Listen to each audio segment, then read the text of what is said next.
Nakita ito ng dalawang pulubi. Lumapit sila at binuksan ang zipper. Sa loob ng bag, nakita nila ang napakaraming pera. Sa sobrang dami, naisip nilang yayaman na sila. Sabi ng isang pulubi, hatiin natin ang pera. Pero naging sakim ang isa. Kumuha siya ng ladrilyo at pinalo sa ulo ang kasama. Nawalan ng malay ang pulubi.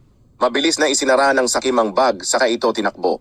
Makalipas ang ilang sandali, nagising ang pulubing nawalan ng malay. May nakita siyang paparating na sasakyan kaya nagtago siya sa mga damuhan. Bumaba ang mga lalaki mula sa sasakyan at nagsimulang maghanap ng bag. Tumingin sila sa paligid pero hindi nila ito makita. Lumabas ang pulubi at sinabi, alam ko kung nasaan ang bag. May nakita akong lalaking tumakbo dala ito. Isinama niya ang mga lalaki pero sinadya niyang dalhin sila sa maling direksyon. Wala silang nakita. Samantala, nagtungo ang pulubi sa tamang direksyon at nakita niya ang kasama niyang pulubi sa may ilog, dala ang bag. Sinubukan niyang kunin ito.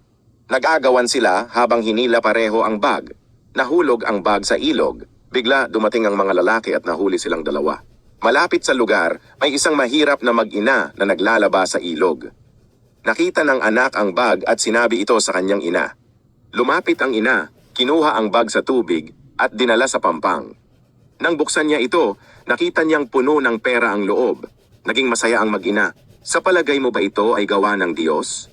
O sabay lang ito sa agos ng itinakda sa bawat isa sa atin, ang tinatawag na tadhana?